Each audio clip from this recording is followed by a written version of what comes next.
Thank you, Producer Chase. This is Scott Johnson on behalf of Hopkins Farm Broadcasting here in Shelbyville, Tennessee, Bedford County, about 50 miles south of Nashville, 25 miles south of the borough, in the lovely and today looks like sunny Green Hills of southern middle Tennessee.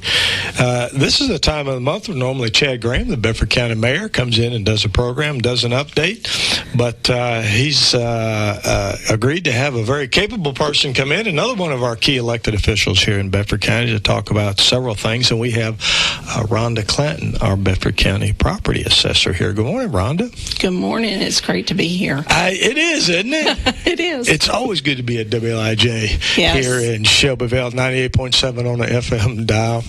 But so let's make sure we got your title correct, Ronda. What is your official elected title?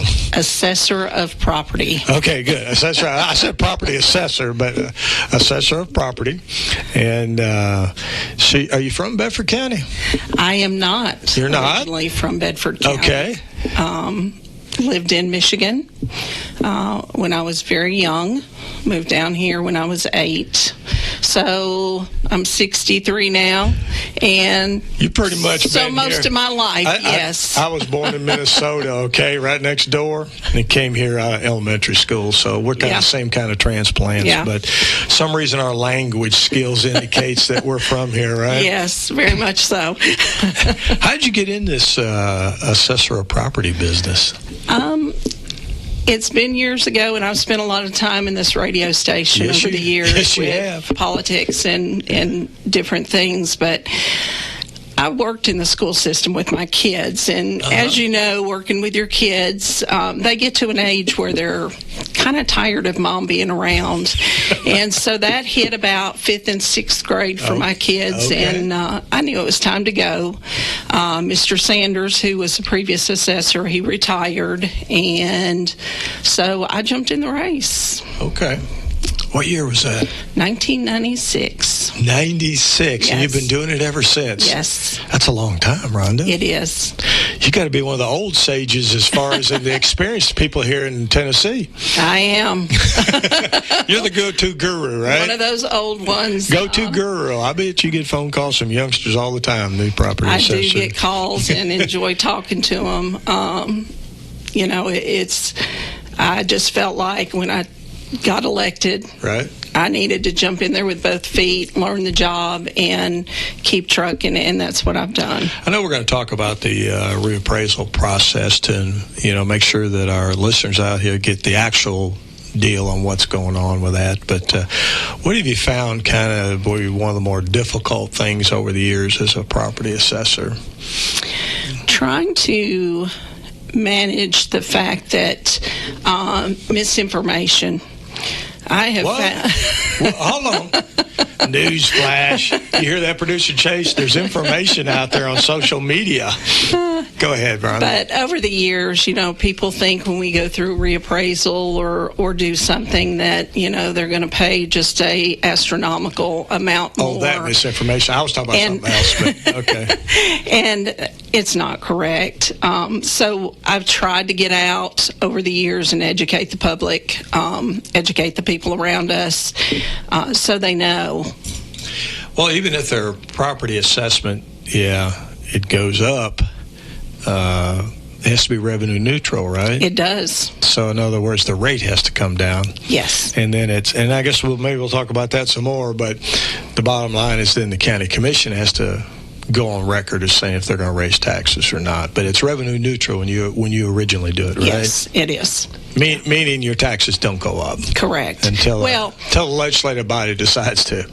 In a reappraisal, we cannot bring in any more money in the reappraisal year, law, right? Yes, than we did in the previous year.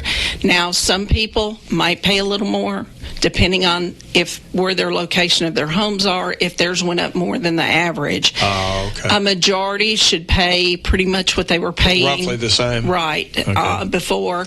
And then there will be some that actually go down. Why do we do reappraisals? Why are we doing? It is state law. Oh, well, there's a reason to. We want to follow. This is the reason. Oh, sure enough. You have the law right there. We are tasked through this law to either reappraise every 6 years, 5 years, or 4 years.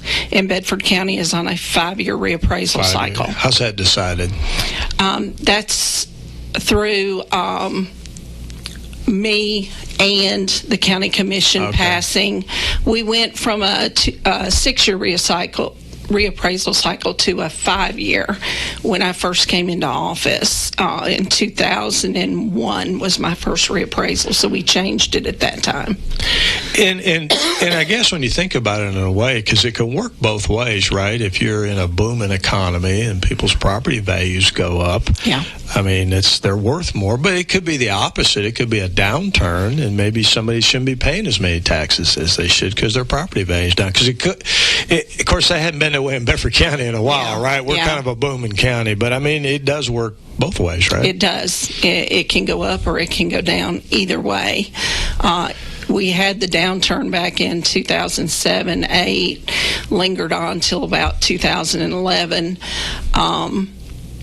and we didn't see as much of an increase, but we had gone up so high the previous reappraisal that we had not consumed that upturn completely. So that's I think during the downturn. We were in about 3% to the good in the downturn. Okay. So how many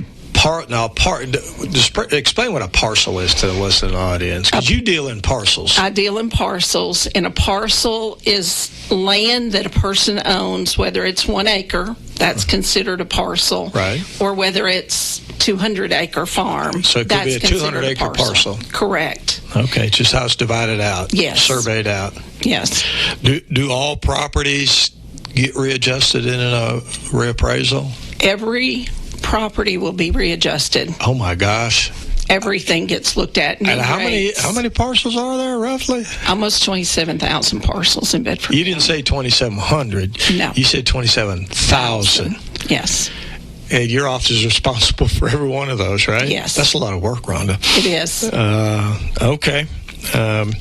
What if I didn't buy or sell my home or any property? Does the reappraisal affect my property value? Yes, it does. And we hear a lot of that with the reappraisal. You know, I didn't buy or sell anything this year. Why is my property going up?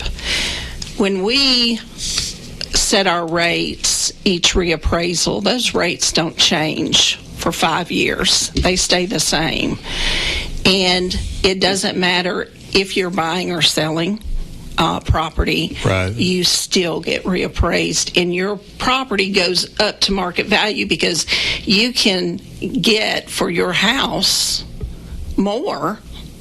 So the law states market value. Right. And so that's what we have to have all the properties at, market value.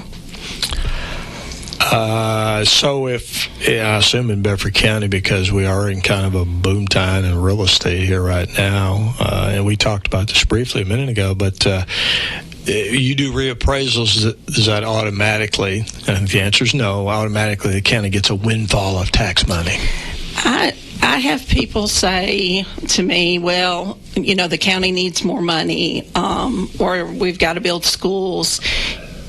This reappraisal has nothing to do with what the county It really doesn't, needs. does it? Nope. I don't hear from That's the a different body has to decide that. Absolutely. Not you. I don't hear from the county commissioners, we need this much revenue. It doesn't matter what they need on the side of the road. We need you to reappraise 20% more, right? Right. So yeah. You're independent. Independent of the commission. You're just doing whatever it is. It is what it is. Is that a good way to put it? Yes. Up or down? Yes. Okay. So that doesn't mean we're getting a windfall. And I do think it's important the state of Tennessee did do that, where when there's a reappraisal and it goes up, it has to be revenue neutral. Yes. So the rate goes down to keep the same level of property tax revenue, right? Correct. And then it's up to the county commission. Is there a time frame in there? Can they do it right away? Or is it, after the reappraisal? Or do they have to wait a year? Or The reappraisal, once we're finished, right, we will hand off a certified tax rate to the county commission. To keep it revenue neutral. To keep it revenue neutral. At that time, the county commission takes it and says, do we need more money? Can do it right away, right? Right. Okay. And if they exceed that certified rate, they do have to go through a little more, hold public hearings, allow public comments. Certainly. Yeah. Hear from the people. So right. I believe we've only exceeded the certified rate one time since I've been in there in almost 30 years. Okay. So that would have been immediately following a reappraisal? Yes. Yeah, okay. Well, I'm glad they have that law, because then that puts it on the county commission to make a decision one way or the other. And that way you can be independent and do what you have to do, right? Yes.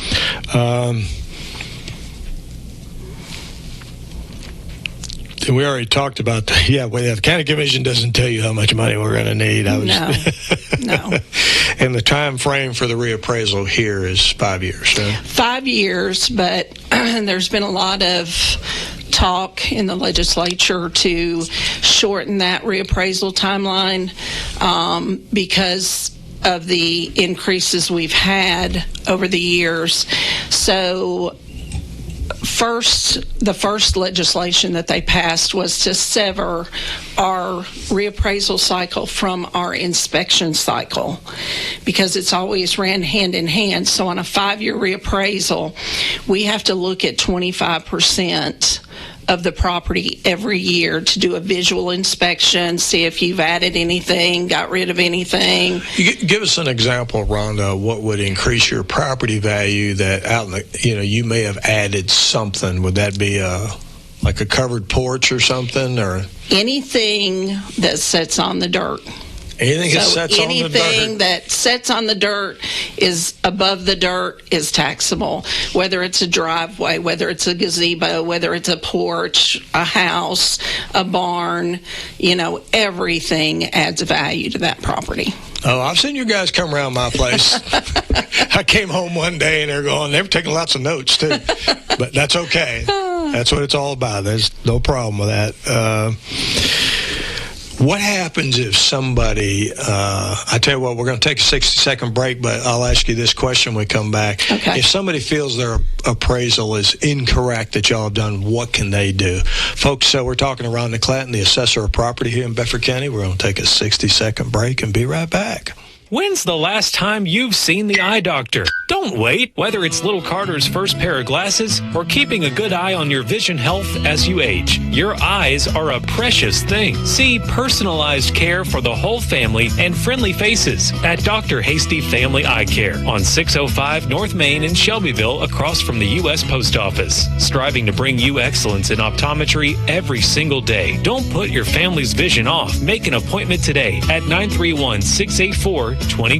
Personalized eye care for the whole family at Dr. Hasty Family Eye Care. Kincaid's is proud to offer Beauty Rest Black to our customers. Beauty Rest Black represents a leap forward in bedding with sleep climate technology keeping you cool, and triple-stranded pocketed coils to give you luxurious support all night long. Wake up refreshed and ready to take on the day with a new Beauty Rest Black mattress from Kincaid Service Company. 400 Madison Street, Shelbyville, across from the Speedway gas station. 931-684-5662. Folks, this is Scott Johnson on behalf of Hopkins Farm Broadcasting here, 98.7 on the FM dial. It's that time of the month where we have normally Bedford County Mayor Chad Graham in to talk about various things going on in the county. But we have another one of our key elected county officials in here, Ronda Clanton, our assessor of property, talking about parcels and reappraisals and how things have to be revenue neutral when she does a reappraisal, and how you have to do the inspections, which is, so folks may see, I know you guys have government vehicles that are marked. Yes. So folks may pull up in your driveway. Yes. Have a right to do that. Yes. And just take a look at what's going on in your property from the last time, because it only gets inspected every 4 or 5 years, right? Yes. And folks may have added something that adds to the value, and that's only fair that you added to the value of your home. Is that ever a problem? I mean, going up on people's property? It is a problem, and it's very difficult nowadays with the times that we're in, people don't want you on their property. And I've had phone calls, you can't come on my property, you're trespassing. But there is a law that covers the office that states we do have that right to be there. Now, if you don't want us on there, we'll back up to the road and we can measure from the road, but our eye just is not as accurate. No.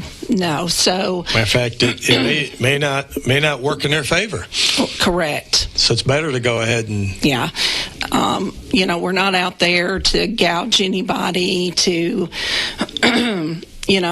aggravate people. We're out there to do a job, and I have two fantastic field people. You are out there, and very easy to deal with. They are. So, folks, just listen, audience out there. I mean, there's certain things. I mean, we deal this with utilities as well, where utilities have to go up on people's property to trim trees to make sure people still get power to their house and stuff. Right. And folks get upset and they don't want them up there. They're just actually helping in that case. Yes. Folks, just let Ron and her folks do their job. They got the law behind them. Yeah. And one way or another, it needs to happen. So, I figured he may have a little bit of issues on there. We do. And I work part-time at the Sheriff's Department. And we've escorted some people before. Yep. Trying to get things done. But, we talk to people, and usually we just work it out. Yeah. You talk to them, explain to them what's going on. So, yes. But what else you want to talk about on reappraisal? Where, before we went to the break, go ahead. When we do a reappraisal, the state comes in and they're looking at the sales, and they're looking at the numbers and setting rates. We're all involved together, so we're all at the table looking at the same stuff. Right. So when we lock in on values for the reappraisal, and once we're locked in on that, those numbers, those rates do not change for 5 years. Okay. So one question that I have come up every time is, okay, we're reappraising for 2026. You've built a new house in 25. Right. So we picked that up, we valued it. Right. And I have people come in with a reappraisal, and they're like, you just valued my house last year, now you're going up again. Well, we're going up because when we valued that house, we valued it based off of rates that were set in 2020. And you know what was happening in 2020? Yeah, COVID. I mean, there was a real downturn in the economy. Yeah. Yes. Yeah. So in between reappraisals, we don't adjust rates. And I've always told everybody with the commission. And it makes sense not to do that. Yeah. Otherwise, it would be just kind of, people have to have a clear expectation, right? They do. And so I tell people you have to ride the wave up as well as down. So it can go either way, it has. And we don't, if it goes down and bottoms out in the middle of a reappraisal, we don't change those rates. We have to hold to them until the next reappraisal. Folks get their reappraisal and they find out their taxes are going up $400 a year or something on property taxes, and they don't believe that's fair. What can they do as far as approaching your office or whatever to appeal that? They can come in and ask to go before the county board. We will have informal hearings after the reappraisal, and we have them for about 2 weeks. Is this where you just sit down with a property owner? For people to call in. Kind of go over their rationale. You look at what you did. Yes. Okay. So you change them sometime after talking to somebody? Yeah. Sometimes we find out things that we weren't aware of on the property. Nobody knows their property any better than the property owner, so we like to talk to them. If they're not satisfied with whatever we do, sorry, if we can't change it or if there's nothing that can be done, then they can go to the County Board of Equalization. It's a 5-member board that hears complaints. Now, and those are, excuse me, Rhonda, those are local Bedford County residents that own property in Bedford County. So they're basically independent of you guys, right? Yes. Even though you manage their program. I have no say in what they decide. Okay. It's their vote. It's their questions that they ask. Okay. They do have to be trained every year. They go through a 4-hour training, and then I do some extra training with them. Fantastic people on there. But folks do have an appeal process if they don't agree with what you guys have done. Yeah. They don't want to see you come in and say, my taxes are too high, because we're not there about the taxes. We're there about the appraisal. Which is different. It's very different. I mean, it does impact your taxes. Yes. Or it can. Yes. But that's up to the county commission. Yes. So, yeah, we'll own that one.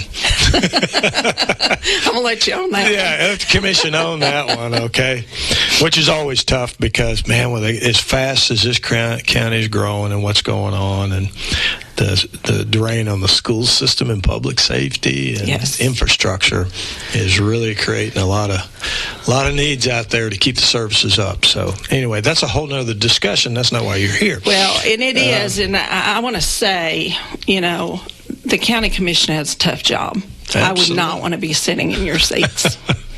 It makes for interesting times, that's for sure. And it's all about doing the right thing for the folks out here and making sure there's an ambulance that shows up when they're having a heart attack and getting their kids educated correctly and all that other good stuff. And being good stewards of the money of taxpayers' dollars as well, doing both things. So what do you guys do between appraisals? We are. So I bet you get asked that, don't you?